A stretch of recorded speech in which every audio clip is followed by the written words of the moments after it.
let me apologize first of all for missing last week. Had some stuff that, it's the wife's birthday, and anyway, I chose the smart option as opposed to the option I normally chose. So anyway, welcome to another edition of Magnetoreception, a show about knowing where you are and where you belong, where you should be. This kind of catches me a little bit unprepared. I'm in the process of studying for a couple of tests for my career, and I'm also getting back in school to look at a maybe a third or fourth career by now. You know, it used to be that the world belonged to the learned person.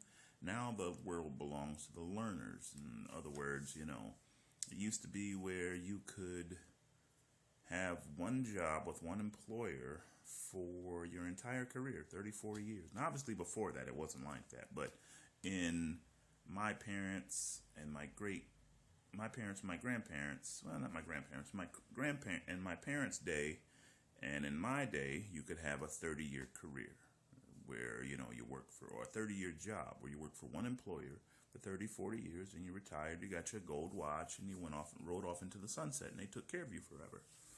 Then it switched to, and this was due to the market, you could have a 30-year career in the same field, but not necessarily for the same employer, because, as companies went out of business and whatnot, or better opportunities, you could really go and apply your trade elsewhere. Now, you constantly have to reinvent yourself because industries, buzz up and then die away.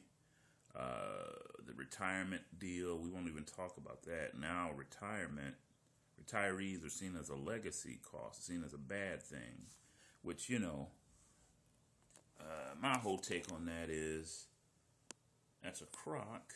These people agreed to something, and now you want to change the agreement. They gave up income. Anyway, I'm off topic. I've been digressing. So now, back to the topic at hand, which is magnetoception, knowing where you are and where you belong.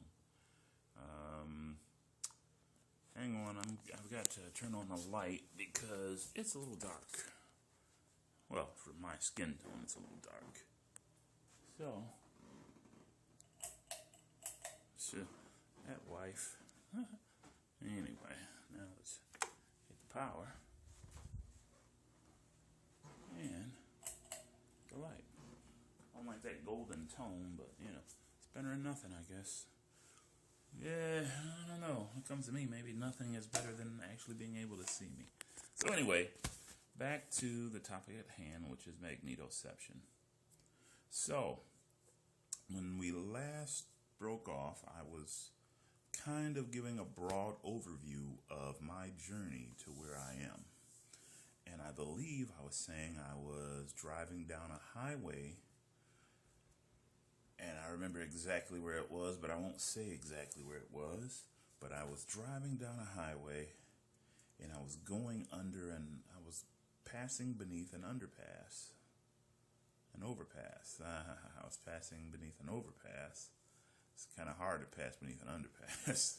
So I was going beneath an overpass, and I had been obsessing on God, and I use God in the loosest sense of the pejorative as possible. It's not really a pejorative, though. Anyway, I use God in the loosest term possible. I didn't want to presuppose what I was assuming to be God. I just wanted contact with whatever was out there. Now, there were issues that I had, and we'll get into that. That's how, it's part of how you know where you belong, is what I'm going to talk about later. But as I said, I was driving down the highway, going beneath an overpass, and I had been obsessing about this issue, this topic, and it suddenly struck me. It came to me. And the information just started flooding in. And every single question that I had at that point had been answered. And it's funny because then I contacted somebody else who, he was an enlightened guru, and I shared my experience with him, and he was telling me, "Oh no, you haven't gotten there yet. You haven't gotten there yet." And every single time I'm telling him, "Hey, this is what happened. This is what happened." As I progressed along the path, this is what happened. That's what happened. This other was what happened. "Oh, you haven't gotten there yet. Oh, almost. You're almost there." And then that was part of, I had another realization about him and that, and every single little thing. And it just all makes so much sense, and it's all just so wonderful. It's really like being where I am, and how you know where you are. You are where you need to be, where you should be, where you belong, I should say, is that it becomes effortless. Being enlightened, it doesn't answer all your questions about everything immediately. But what it does do, it answers your most pressing questions, and it allows you to just relax. It's kind of like this. In terms of religion and spirituality and life and knowing God, a lot of people are swimming. Now, some people are swimming against the tide, which is rough. It's rough. You're expending a lot of energy. You're battling, forces. And it's primarily because it's not where you belong. Some people are swimming with the tide, in that, which is actually, it's easier, but it's harder. Easier, swimming with the tide is where you're not even asking questions. And if that works for you, bless you, do your thing. That's what a lot of Christians do. They don't swim against the tide, they swim with the tide. So wherever the tide is flowing is where they're going. That's not necessarily a bad thing. Not everybody wants to... This kind of enlightenment is not for everybody. This kind of spirituality, the self-aware path, is really not for everybody. There's a lot of work involved in it. Let me tell you. Let me be the first to tell you. It's a lot of work. And, this is something I touched on in the last session, to where I said, it's not for the faint of heart. It's not for the lazy. Because once you open that door, once you see behind the curtain, and you see that the emperor has no clothes, you see the old man with the smoke in the mirrors, you can't ignore it. Well, I'll say I couldn't ignore it. Maybe you can, maybe other people have. And once again, bless you if you're able to. I've never been able to. Once I know it, and I can't ignore it. And I've tried, and it just doesn't work out. So anyway, that's swimming with the tide. You're flowing you're swimming with the current. You're flowing wherever that tide is going. Good, bad, or indifferent, you're going along for the ride. And like I said, if that's you, hey, more power to you. Bless you. Then there are those who are treading water. And that was me for a long time. I never was a swim with the tide person. It's just not me, because once I see the logical fallacies, I can't, so that's where so then you get to a point where you're treading water. And that's where you think you're where you belong, and you're trying to keep yourself buoyed. You're trying to stay up above water while you figure some things out. You know, it makes some sense. You like it, but it's not necessarily everything you're looking for. You got questions that you need answered or you want answered. There's some work involved in that. I mean, thankfully, you're not swimming against the tide. You're not bucking those forces, but you're still expending energy. You're still expending effort to where you purposely have to keep yourself afloat. And that's where you're close, but you're not quite there. I mean, at least you've swum up tide enough to get to some place that you feel is better, that you're better suited to be. And then you start treading water, trying to stay afloat, and really find out if it's right for you. So then we get to the last stage, which is the enlightened portion, to where you're not swimming with the tide, you're not swimming against the tide, you're not treading water, you're floating. Now, floating is not, some people might say, oh, well, you're like a cork on the ocean, and that you're still going where the tide goes. But the difference is that when you float spiritually, when you're no longer swimming against the tide, when you're no longer swimming with the tide, when you're no longer treading water, when you're truly floating, you're not floating on the tide. You have become part of the tide. The tide has become part of you. So you aren't going with the tide, you are the tide. And that's the difference. And that's in whatever stream you're in. If you're a Christian and that's where you belong, when you're truly there, you are Christianity. And what I mean by that is a lot of people, not just Christians, but since I'm talking about Christians right now, a lot of people label themselves as Christians. Now you have some that say, hey, they're swimming against the tide of Christianity. They figure, I'm going to do what I want to do and God will forgive me. Because nobody's perfect. Then you have those who are swimming with the tide, who are full of sentiment. They're on fire. They're passionate. They may not have a lot of knowledge, but they're on fire. So they're out doing what they believe they know to do, or what they know to do. And whatever amount of knowledge they have is what they're doing. Then you have those who are treading water. They feel that Christianity is where they're supposed to be, and they are trying to learn, they may be trying to do, to live according to the precepts of Christianity.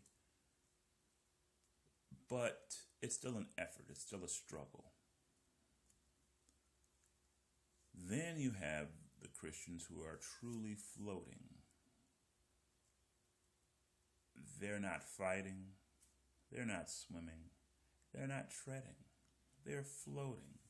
They are no longer trying to be, they're no longer trying to be a Christian. They realize that they are Christianity. So they embody all of the qualities that they espouse. So, example, if you are gossiping about somebody, if you are drinking and smoking, if you are sleeping around behind your spouse's back, or if you're sleeping around, obviously, God will forgive you for all of that. And you may be working on trying to do quote unquote the right thing. So you're swimming, you're not really, you're kind of treading, it's hard to, you're kind of treading water. It's a combination there. You're treading water, you're swimming against the tide, and you're swimming with the tide all at the same time, and that you're resisting, you have not embodied the principles, the precepts of Christianity that you espouse. In other words, as my parents used to say, sometimes you're telling people to do as you say and not as you do. But most importantly, you're telling yourself to do as you say and not as you do. And that works for a little while, I guess. I don't know. It never worked for me, but, more power to you. Another issue, but when you become Christianity, not a Christian, when you become Christianity, you're not doing, so you're living in the way that you espouse, not because somebody admonished you to do that, not because, Jesus would want you to do it, but because it's you. It's not a struggle. It's not a fight. It's not even an effort. It's just how you live. That's the same with any religion, be it Islam, Buddhism, Taoism, whatever. Even if you worship Ralph, the head of lettuce. Or the latest that's in the news is in Michigan, they had a Church of Satan, Satanists, Satan worship, whatever. And so whatever works for you, more power to you. Bless you. I won't even get into what worked for me just yet. I'll save that. Because like I said, my path is a little controversial. It's the right path. And by that I mean it's the right path for me. And truthfully, I believe it's the right path for everybody if they want it to be. And that's the whole thing, Scientology, whatever. It depends on what you want to do. That determines if it's right for you or not. So anyway, what the heck with it? My path is, and I've looked at a lot of them. I've looked at, in fact, the only ones I haven't looked at are Jainism, I believe, because I looked at voodoo. I looked at you just have no idea. I looked at so many paths. And even Jainism I looked at, but that was part of a class in comparative religious studies long time ago. So, anyway, like I said, I am Buddhist, I am Christian, I am Islam, I'm Muslim, I am Jewish, but ultimately what I am is I am God. I say that again in case you missed it. I am God. So are you, if you want to be. But know that I am God. Sounds kind of cocky to say, and some of you may be, turning off the channel now. Well, right now I don't have any viewers. This is more of an archive for later as I build viewers, and trust me, I will build viewers. But the point is, it's the absolute truth. I am God. Now, when I say that, I have not even a unique concept of God. I have an entirely accurate knowledge of God. And that's for me for right now. Hopefully, like I said, hopefully more people will figure it out and decide that that's what they want, that's what they like, and they'll come aboard. So, Now then, back to some of my travels. Like I said, and we'll kind of work in reverse order. Let's go in a proper order. Like I said, for years I was an atheist, card-carrying member of the atheist group, American Society of Atheists, American Atheist Society, whatever it was, that was spearheaded by none other than the late Madalyn Murray O'Hair. And I fully bought into their vision, their view, and their message, in that there is no God. There was no God.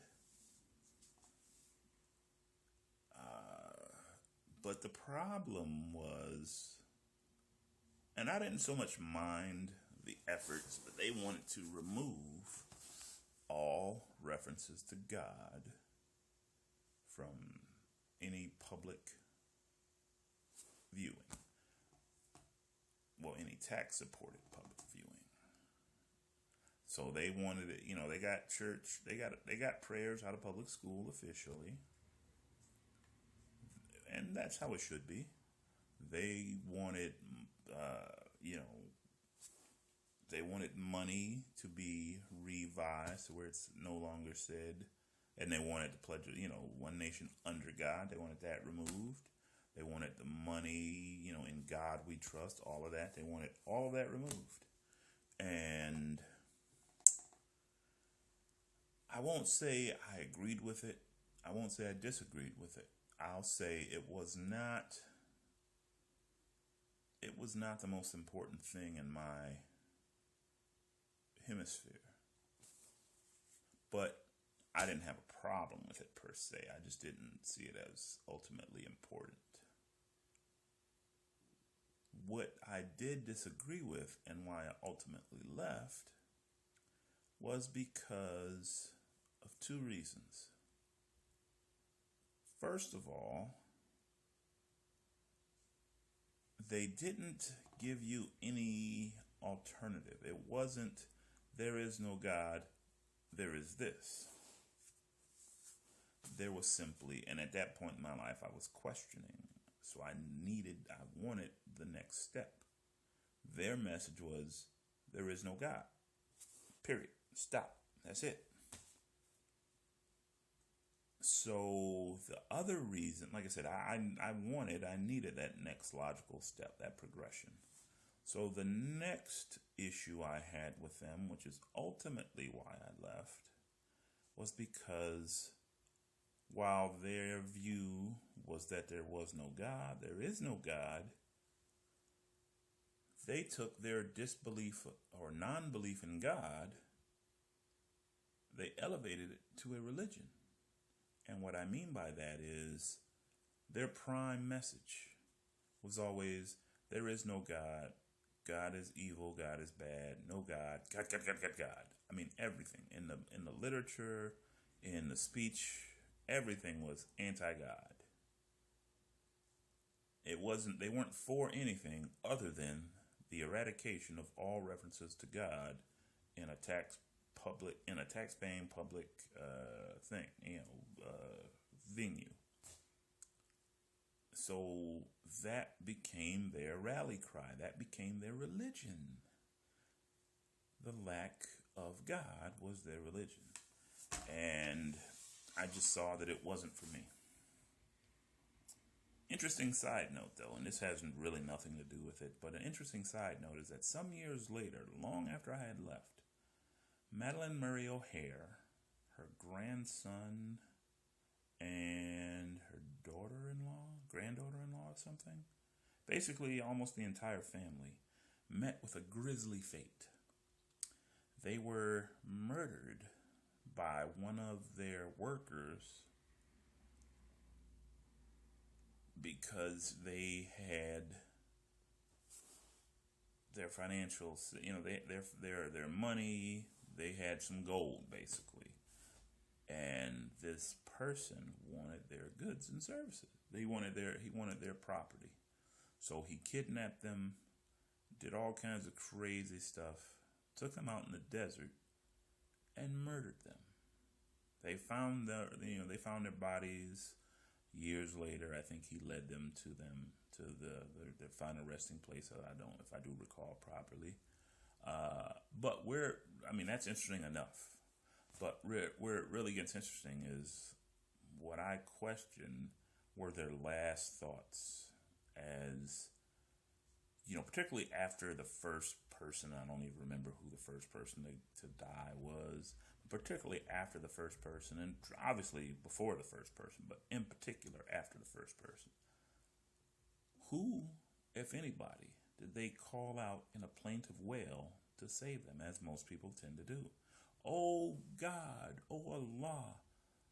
Well, Buddha's not really seen as God by most Buddhists. Some might elevate him to God, but most don't see Buddha as God. But like I said, oh Buddha, oh Jesus, oh Yahweh, oh Jehovah, save me. So who did they cry out to in their plaintive wail in their last moments of agony? And I'm sure they did. I don't know it, but I'm certain that they did. It's just part of human nature. We're hardwired to be that way. Nobody says, Most people in times of distress, they call out to their higher power, whoever they believe that higher power to be. Oh mommy, oh daddy, oh Jesus, oh God, oh hell, whoever they see their higher power as. Most people call out to them. So I wonder if they called out to, oh, there is no God. No, I'm sorry, but that's just a question. Anyway, that's just being silly. So anyway, back on topic.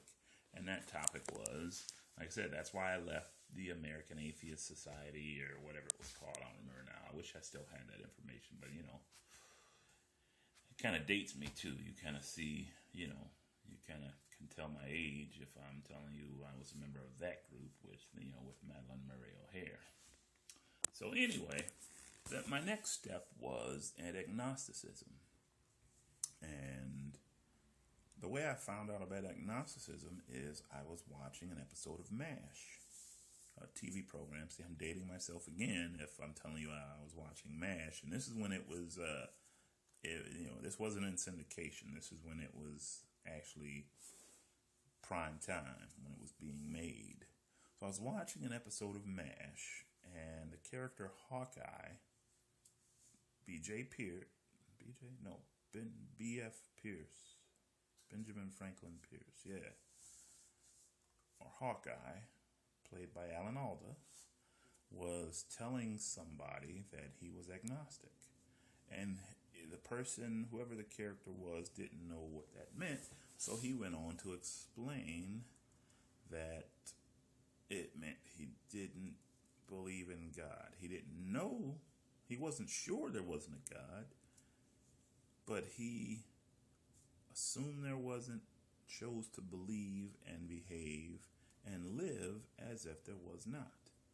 Now that didn't make him evil. He wasn't out, well, obviously he's a TV character, but that doesn't, if somebody's agnostic, that doesn't mean they're out doing evil. It just, most agnostics believe they don't, and this was my view, I don't need God. I don't need to believe in God to live a good life. I'm not going to go out and kill and rob and steal and kidnap and rape and, those kind of things. I don't have to believe in God to be a righteous person, to live a righteous life.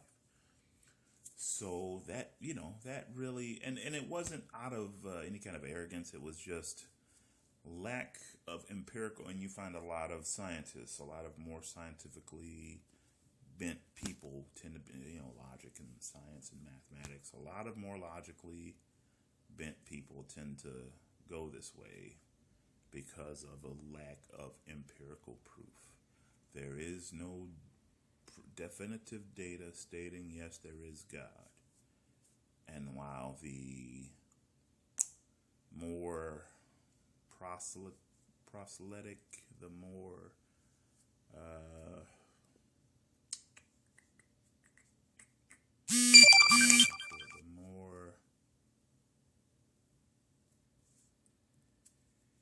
anyway, the more rabid follower is going to say, well, there's no proof that there is no God, to which the logical person will reply, how do you prove a negative? How do you prove something doesn't exist? And even if you could prove something doesn't exist, the onus is not on them to prove that God does not exist, because they're not trying to sell you anything.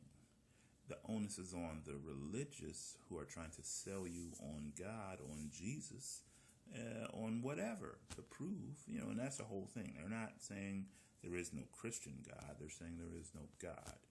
I'll get back to that later too. So the point is, they're saying the proof is in the pudding. Bring the data. They're data-driven people, and that's fine. If that's your thing, bless you. More power to you.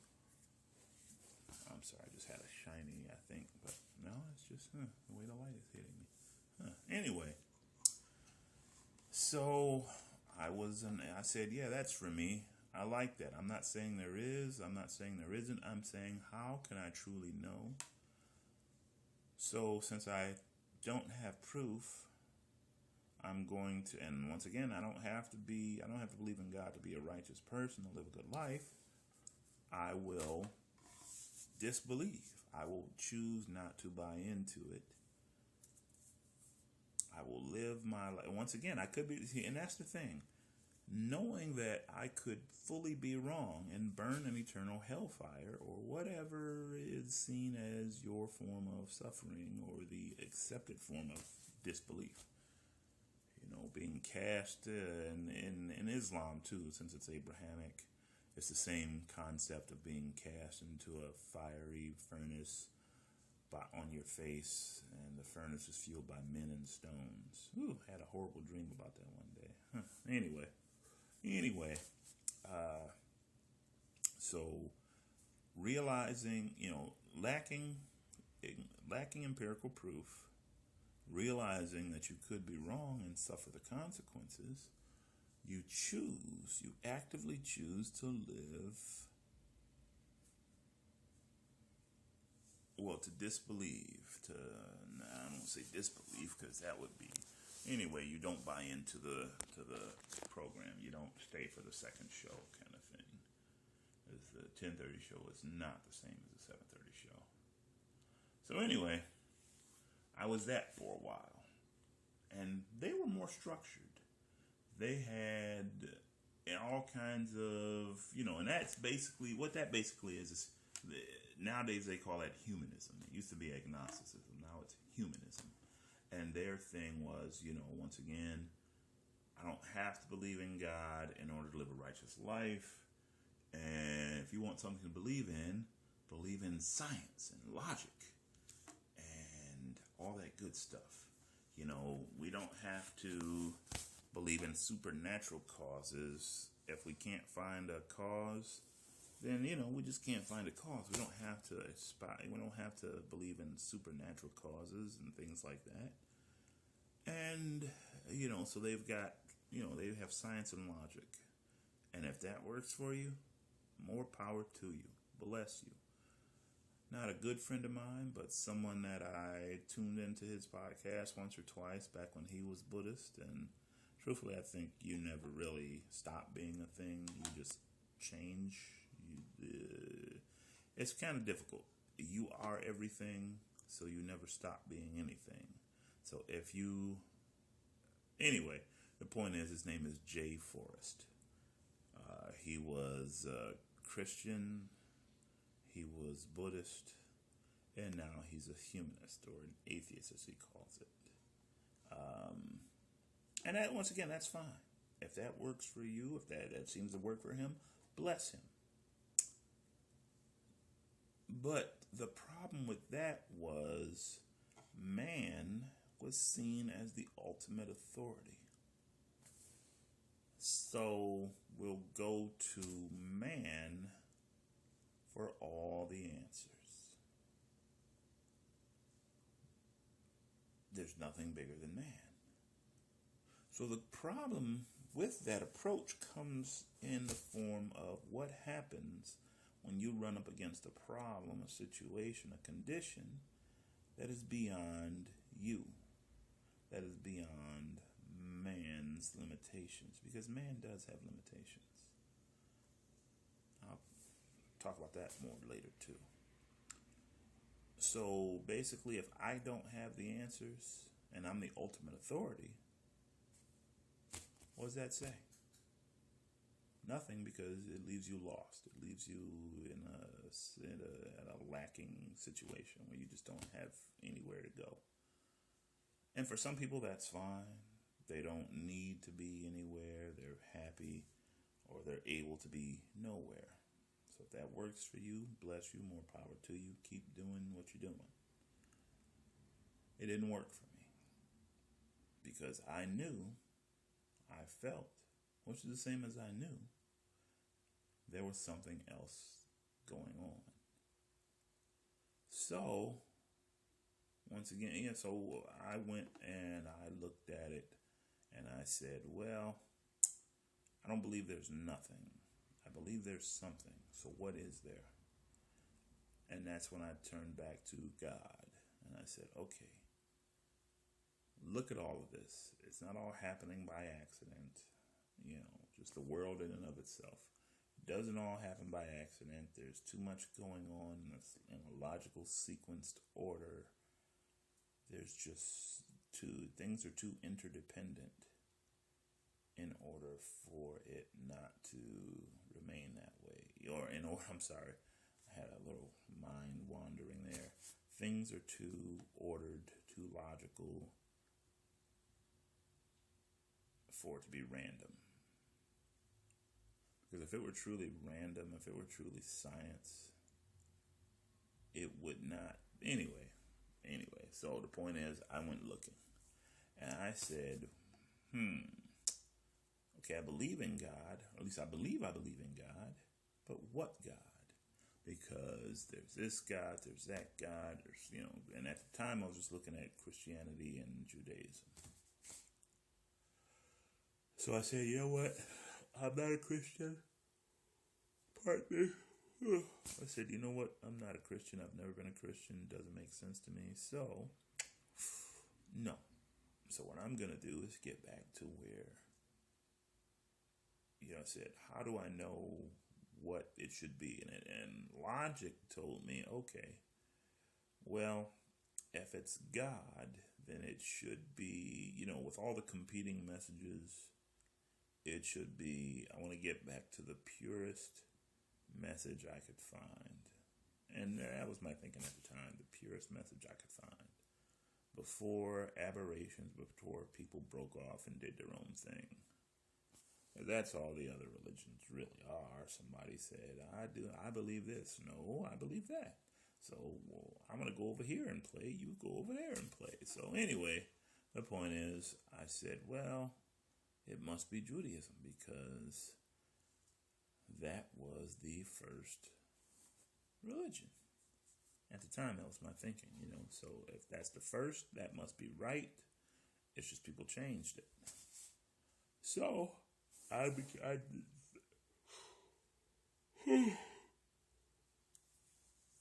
pardon me, I've been up late at night studying. Oh my goodness. I can't really study during the day. I mean, I have peace and quiet now, but normally I don't. Normally it's not Grand Central Station, but it's definitely the madhouse. I got young kids, and young kids in peace and quiet aren't really conducive. They don't really work out. They kind of cancel each other. Anyway. Pardon me, I'm so tired. Oh my goodness. I apologize. So anyway, I said, well, must be Judaism. So let me look at Judaism. So I researched Judaism, and I must have bought $1,000 worth of books. Torahs, just all kinds of things I bought. So I researched Judaism, and I determined that the one that was for me, the path that was for me was conservative Judaism. So I studied, I went to a synagogue, I took classes, and I became by agreement of a bet dean, I became Jewish. And I swear it was like, it felt so good. But the trouble came in that there are 613 mitzvot. And what that means is there are 613 rules or laws that you are supposed to follow in order to be properly Jewish.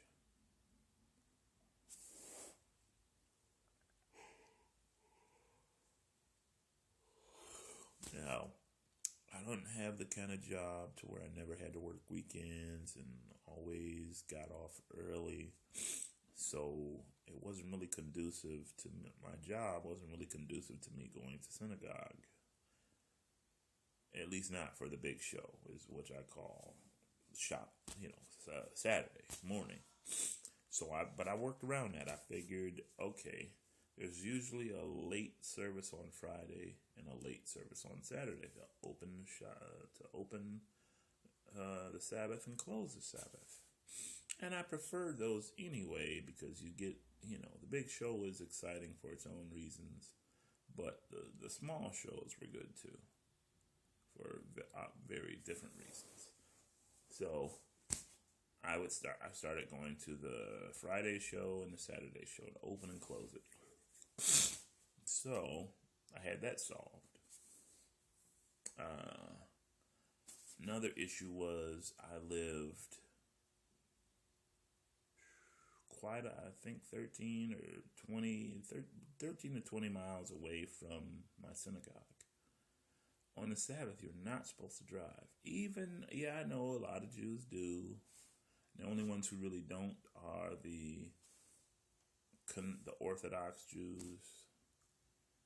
But even conservative Jews and Reform and Jews are supposed to, it's not like you're supposed to say, oh, well, whatever. You're supposed to say, well, this is something I can't do, so I'm not going to worry about it. I'm going to do what I can do and not worry about what I can't do. But you're supposed to be working on being able to do what you can do. I couldn't do it. But another area which was really troubling was the kashrut, the rules of kosher, the rules of food. Jews, they have a lot of rules, man. Anyway, the rules of kashrut are, don't mix meat and dairy. But not where it's just you leave cheese off your hamburger. Stuff where, anyway, the point is, you need to be rich, really, to be a proper Jew. You need to have money.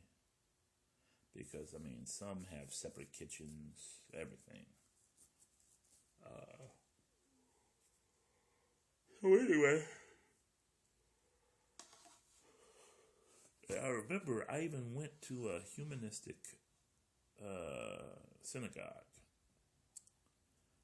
And I remember I went in there and I didn't like it. And at the time when I went there, I thought, well, this might solve both problems because it's Judaism, but, there's no God part. The God part is not there. So then after I went to this service, and, I went to a lot of different synagogues as I was studying, preparing to be Jewish. I visited a lot of different synagogues. So as I went to this synagogue and they didn't have the God part, I remember, anyway, the point is, that's why I ultimately didn't like it, because there was, it's like that, I felt like, when I was there, I felt like something was missing. And for me, that's what was missing, was the God part. It's like, that's not for me. So, anyway, like I said, I just couldn't afford to be Jewish, not properly Jewish. I guess I could always be Jewish and oops, I'm sorry, I'm not doing this right, I'm not doing that right, oops, I'm sorry. But, I didn't want to do that.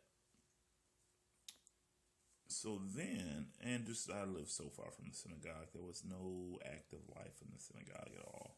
Not for me, anyway, because I lived so far. So anyway, then I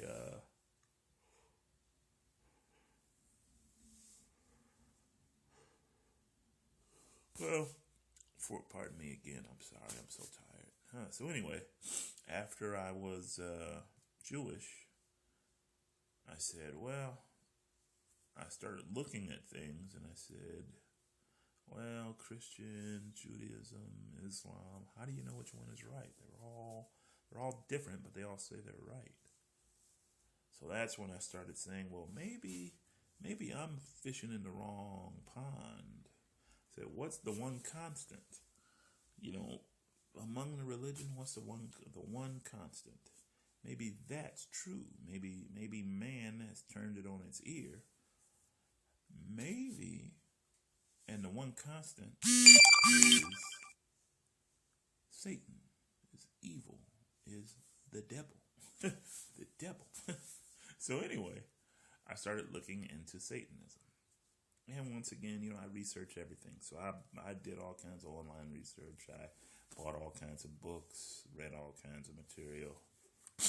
And like I said, there are various streams of Satanism too. Who knew? So I found one that I figured worked for me. And it's funny because, I had to meet with the people. It's kind of like this. The ones who I didn't feel were for me would take anybody. They didn't care. You could do it online. They don't care. I mean, they had, some of them had more rituals kind of thing where you're supposed to sell your, make a pact with the devil kind of thing. Make a pact with Satan. And then this particular one that I wanted, they were a little different. For one, most Satanism is a reaction to Christianity. So most Satanism, the whole 666 and upside down cross and all that kind of fun stuff, really, that's a reaction to Christianity. This particular branch, and that's Temple of Set, they took it back from before Christianity to the ancient Egyptian, Set. And they had a couple different ways you could go. Their belief was, okay, you didn't have to believe in Set. You could do the non-theistic atheism or non-theistic Satanism. I'm sorry. You could be a non-theistic Satanist if you were a level 1 or level 2. If you went high, or it might have been level 1. Anyway, if you went higher than level 2, and I'm just going to go with level 2, but if you went higher than level 2, well, then it was a whole different ball game. Now, I never actually joined. I mean, I met with the people, but I never actually joined because they, it's funny. Now, this in no way, shape, or form applies to me, but I, in looking, I started, I guess, part of my maturing process, I started looking for more I had more qualifications, more qualifiers for what I felt was authentic. So the problems with the Temple of Set were they wanted to be too exclusive. It's like, well, you can't have a criminal background. You can't have a criminal conviction and join the Temple of Set. And I was like, well, wait a minute. That's interesting. So anyway, another thing was you weren't supposed to have a tattoo and be a member of the Temple of Set. And I'm thinking, well, wait a minute now. That makes no sense. I mean, so it just didn't, I just never did it. I was like, yeah, no, I don't like things that like to be exclusive like that, I mean, when you're talking religion and spirituality and God, why would there be an exclusionary kind of clause that doesn't, I didn't like that, Like I said, that was me maturing more and saying no. So anyway, I didn't do that.